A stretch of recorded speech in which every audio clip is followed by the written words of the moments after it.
Assalamu alaikum. Бұл видеода жас тіріншілердің барлығы қорқатын люксовый обработканы үйренесіздер, яғни ойындымызды Касая Бейканың көмегімен обработка жасаймыз. Видеода сіз Касая Бейканың ұзындығы қалай болу керек, бұны өлшемін қалай аламыз, тіресіміз түп түзу әп-әдемі болып шығу үшін не істеу керектігін барлығын үйренетін боласыздар. Және де осы видеоның астына комментарийға келесі видео қандай болғанын қалайсыз, соны жазып кетуіңізге болады. Сол комментарийдің ішіне мен келесі видеоны түсіретін боламын иншаллах. Және де сіздер үшін керемет жаңалық, дәл осы видеоның ішінде құпия сөз сақталған. Осы конкурсқа қатысқан хамдарға ақшалай сыйлық және де басқа да сыйлықтар болады. Мінекей біздің мойын ойындымыз дәл осындай болып тұрады. Бұл жерде ескерту.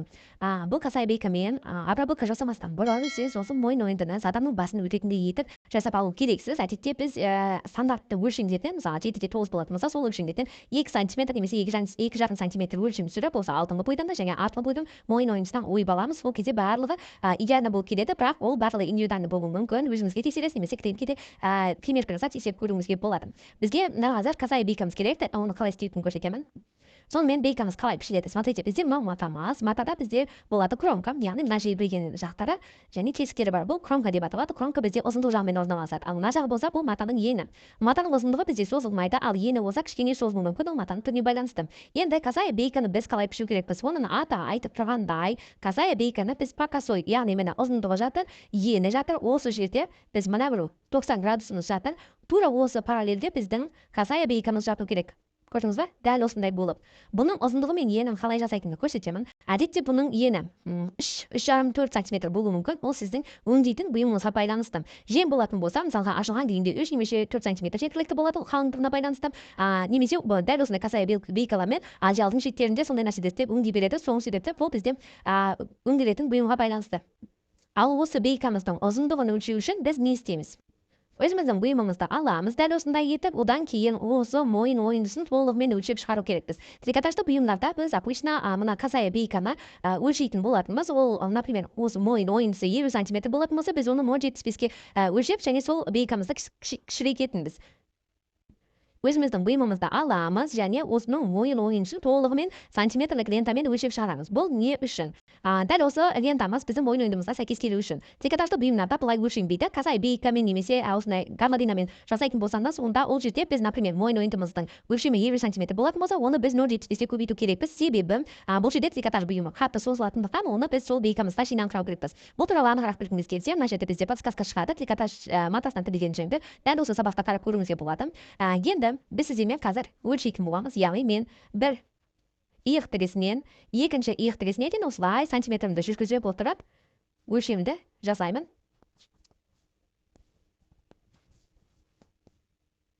Ештеңені созбаймыз, тартпаймыз. Міне, келесі жеттім. 64 см көріп тұрсыз ба? Міне бізде тігіс жапты, даже 64-ке 5 болып тұр. Енді біздің осы Касая Бейкамыздың ені 4 см болады. Ал ұзындығы болса, осы 64-те 5 плюс 1 сантиметр бізде припуска кетеді. Яғни екі бейканы бір-біріне қосу үшін осыны пайдаланатын боламыз. Яғни 65-те 5 сантиметр, ұзындығымыз мұнда еніміз 4 сантиметр, мына өлшемді алып бейкамызды дайындаймыз. Мінекей біздің бейкамыз дайын болды. Смотрите, дәл осындай болып шығады. Бұл бізде созылады. Әдеттегідей еніндегі сияқты емес, кәдімгі өлшемде созылуға болады. Енді біз осы бейкамызды аламыз да, міне бір-біріне жалғаймыз, осындай бетін-бетіне аратамыз да. Мына жерде 0,5 тігіс жүргізетін боламыз, өйткені біз тігіске 1 сантиметр бердік, иә? Мінекей біздің бейкамыз, мына 0,5-қа тіктім. Енді осыны 2-ге ашамыз, дәл осындай етіп үтіктейміз және 2-ге бүктейміз деп, осы бейкамызды айналдырып үтіктеп шығамыз. Ровно мына қиылған жер бір-біріне дәлме-дәл түсу керек. Мінекей мен бейканы үтіктеп алдым, осындай болып шығатын. Енді бізге осы бейкамызға мына горловинаның, яғни мойын ойындының формасын келтіру керекпіз. Ол үшін біз дәл қазір үтікке барамыз. Мінекей, смотрите, бізде осындай бейкамыз бар. Бейканы қазір біз осылай орналастырамыз және осындай овал етіп, яғни шеңбер етіп орналастыру керекпіз. Бірақ бұл бізде бастапқыда осылай жатпайды, потому что бұның формасын әлі келтірген жоқпыз. Сол үшін біз аламыз да.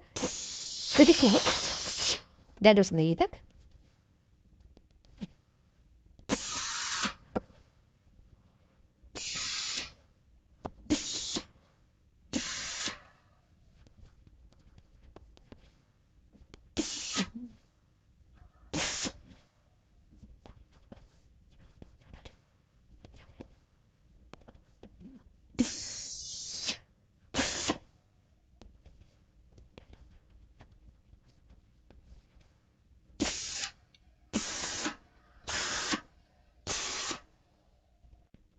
мінекей бізде шеңбер тәрізді алпа подестеріміз екі жақ шетінде.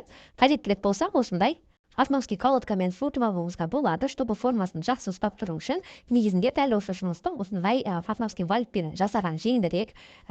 Мен сіздерге жаңа осындай гладильный досканың үстіне көрсетіп тұрмын. Көрдіңіз бе, дәл осылай жатқызасыз және шетінен бастап ортасына қарай үтіктейсіз. Шетінен бастаңыз ортасына қарай, шетінен қарай ортасына қарай. Сол кезде сіздің жұмысыңыз жеңілірек болады. Егер жоқ болатын болса, онда ешқандай қиындық жоқ, қарапайым тегістікке жасау кетіңізге болады.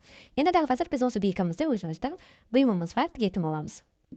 Әне менің бейкам, әне біздің бұйымымыз.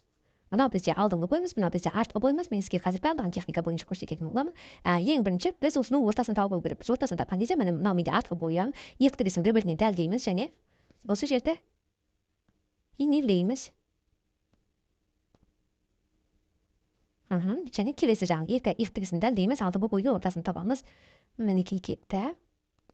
Мен ортасын таптық. Енді бұл жерде бізде бейкамыз бар. Осы бейкадағы тігісті бір жақ шетке орналастырамын. Мен әдетте бір жақ шетіне орналастырып, мынау кейбір жерлерде артқы бойына да орналастыратындар бар. Дәл осы видеода мен сіздерге артқы бойға орналастырғанды көрсетемін. Міне біздің бейкамыз мына қиылған жері, яғни сілес. Осы сілесті тура мына артқы бойға дәлдедім. Енді қазір бейкамның ортасын табамын. Міне ортасы табылды. Яғни мына жерден ұстап тұрасыз, мына жаққа қарай тартасыз. И мынаны ортасы табылады. Осы жерді инемен белгілейміз. Және осы белгіленген жерімізді алдыңғы бойға сәйкестейміз. Көрдіңіз бе, міне инемен иненің түйіскен жерін орналастырамыз және инедейміз. Дәл осылай біздің бүкіл бейкамызды мына ойын-ойындымызға айналдырып инелеп шығамыз. Мінекей мен инелеп алдым. Егер сіз барлығын дұрыс жасаған болсаңыз, онда сіздің бұйымның ұзындығы мен бейкамыңыздың ұзындығы бір-біріне дәлме-дәл сәйкес түсетін болады. Енді қараңыз, біз осы жерде қазір тігіс жүргізетін боламыз. Тігісіміз бізде мына екі тігісінен басталады және лапканың бойымен біз осы тігісімізді жүргіземіз. Қараңыз, міне екі тігісінен бастаймыз. Лапканың бойымен дегеніміз міне біздің мына қиылған жеріміз, яғни сіресіміз осы қазай бейкамыздың бойымен лапканың бойы бір-біріне дәлгені керек. Енен алып отырамыз бастапқыда.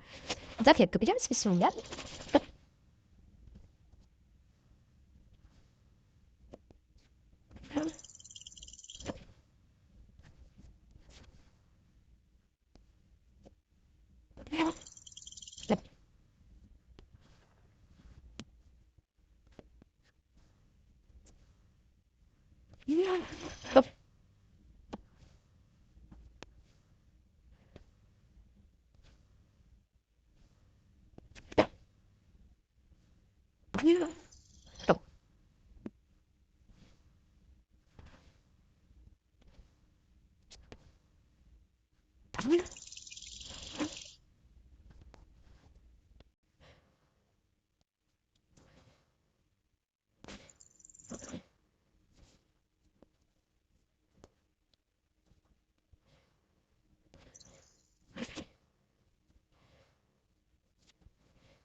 Бейкамыздан жалғап тігіп алдық. Енді бізге тігіс жүргізу керек болады. Бұл тігісіміз бізде бейканың бойында жатыр және припускымыз осы жерде бейкаға тиетін болады. Бұл жерде технология бойынша мына жеріміз қалыңдық болмау үшін мына бейканы біз 0,1-ға қиып тастау керекпіз. Бірақ менде бұл мата анша қалың емес, сол себепті мен ол нені алмаймын.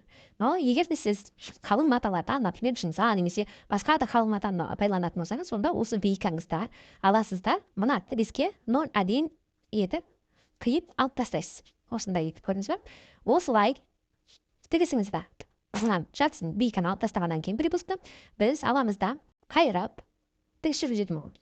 Бұл тігіс бізде қазай бейкада, яғни припускымызды мына жақ шетке қарай қаратамыз және тігіс жүргіземіз. Тігіс бізде мына бейка жалғанған жерден тігістен бастап 0,1 жүреді.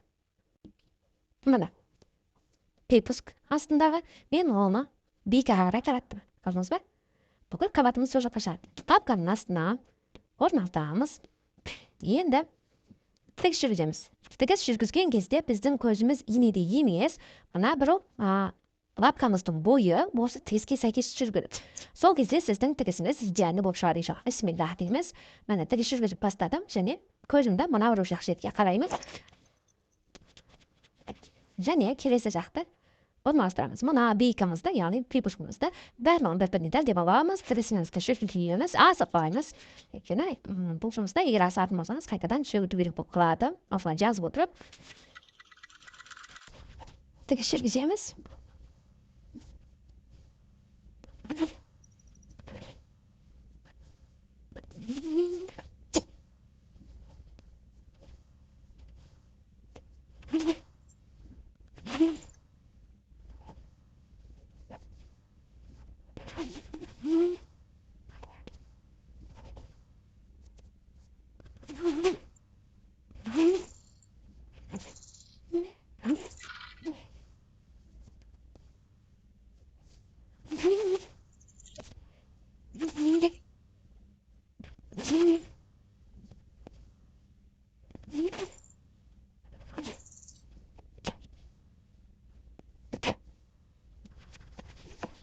Saketkabilemiz. Çıkağımız. Kıyas aslında taftahız. Kıyasında kıyamız. Neticesinde bizde osunda ровно жұмыс шығу керек. Енді осы бейкамызды біз ішке қарап қаратамыз, яғни мына тігіс бізде былай қарап тұру керек, ал бейкамыз бізде іште жатады. Ол үшін біз аламыз да осы жұмыстың барлығын ішке қарап қайырамыз да инелейміз. Көрдіңіз ба? Яғни инеледік. Тура шетіне мына тігіс болу керек. Көрдіңіз ба? Осындай болып. Тура осындай етеміз де толығымен айналдырып инелеп шығамыз. İğneye bağladık. Görünüz mü? Bana жақ шетінде бізде тірес тұратын бейкамыз толығымен ішке қарайды. Енді егер сіз бұндай жұмысты вообще жасап көрмеген болсаңыз, лучше аласыз да көптеп аласыз. Яғни қарапайым ине жіппен аласыз да көптеп шығасыз. Так, бұл не үшін? Бұл бізде осы бұйымымыздың фиксациясы дұрыс болу үшін қазір біз бітікке барамыз да әдемілеп тұрып үтіктейміз. Содан кейін барып өзіміздің тегісімізді шешкізетін боламыз. Көрдіңіз бе мен? Алтан. Негізінде мен бұл жұмысты сразу тіге беремін, бірақ сіздерге барлығы түсінікті болу үшін көрсеткім келеді. Мені аламыз да біздің тіресіміз мына жақ шеттен түседі.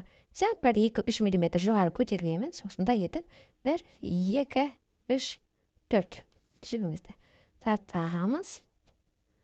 Айналдырып осы инелеген бөлігіміздің барлығын көктеп аламыз. Көктеп алғаннан кейін, көрдіңіз бе? Көктедік. Енді аламыз да үтікке барып әдемілеп тұрып осының формасын тәлтеп үтіктеп аламыз. Үтіктегеннен кейін ол осындай уже әп-әдемі болады. Енді біз тіресімізді жүргізіп бастаймыз. Дәл солай бір жақ шетімізден бастаймыз. Ал енді отстрочкамызды бастаймыз. Тура алдыңғыдағыдай біз өзіміздің көзімізді мына лапкамызды осы бейкамыздың шетіне бағыттаймыз. Инеге қарамаймыз, сол бізде түзу шығады. Енді бұл видеоның құпия сөзі көлеңкеге. Яғни осы сөз көлеңкеге. Кеттік.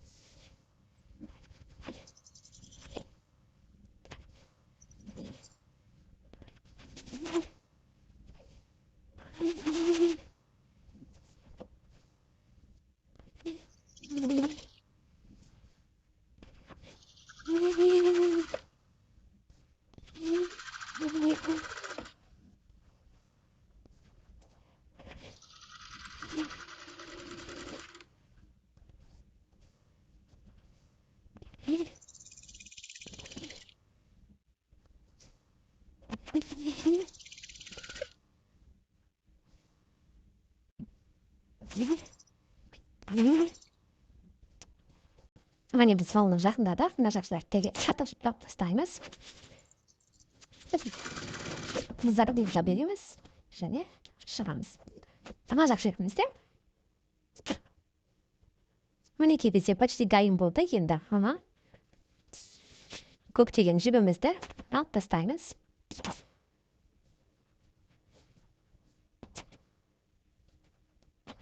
Артық жіптің барлығын байқайсыздар. Ешқандай лишний жіп болмау керек. Әжетеменде жіп бітіп, маңғыдан тігіс бастаған болатынын. Енді аламызда осыны әдемілеп үтіктейміз. Мінекей біздің мойын ойындымыз дайын болды. Байқасаңыздар өте әдемі. Тігістеріміздің барлығы теп-тегіс түп-түзу болып шығады. Мен айтқан техниканың барлығын пайдаланған болсаңыз, сізде де дәл осындай нәтиже шығуы қажет. Бұл видео сізге ұнады деген үміттемін. Қазақ тілді контентті қолдап міндетті түрде парақшаға тіркеліп лайк қоюды ұмытпаңыздар.